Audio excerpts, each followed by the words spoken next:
Thank you for joining me, and may God bless you. One of the greatest stories in the Old Testament is when a boy named David defeats a warrior giant in battle.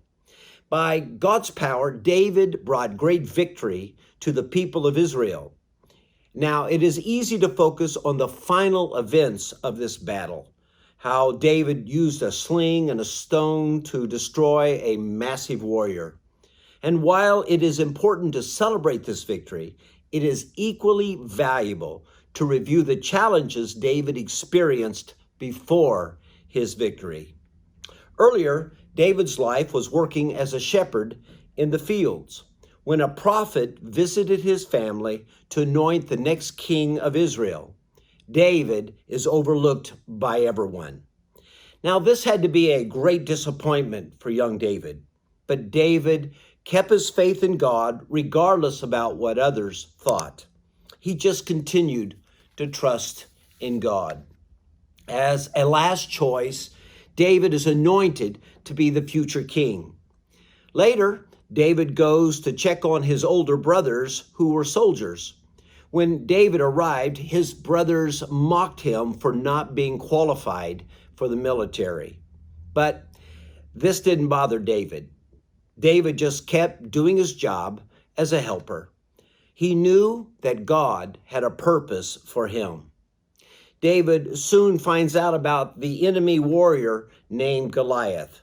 This giant warrior challenges the army of Israel to send their best soldier for a fight of champions. This fight would decide the outcome between two armies. While others ran away, David volunteers to go and to fight.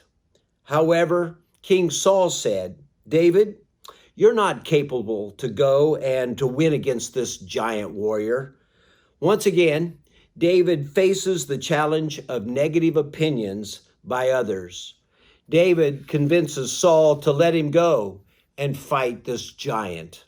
Finally, David goes and defeats the giant. The people of Israel rejoice with this great victory. But we have to notice how David faces challenges before the victory. Disappointment by being overlooked, shamed by others, and even the king humiliated him.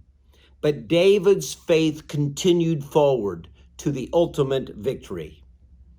I am convinced that we have great opportunities before us. God has anointed us for wonderful purpose. God wants us to be victorious. Like David, we must continue to move forward through difficult challenges along the way. The Apostle Paul in the New Testament wrote for us to press on to our destiny. Like David, Paul faced many challenges in his missionary experiences. His list of difficulties included disappointments and betrayal with people. He was beaten with rods. He was shipwrecked, and he was a prisoner. Nevertheless, Paul continued forward to fulfill his God-given purpose. We also must stay focused on achieving our mission of faith, remembering that beyond the barriers and distractions is a miracle blessing. May God bless you.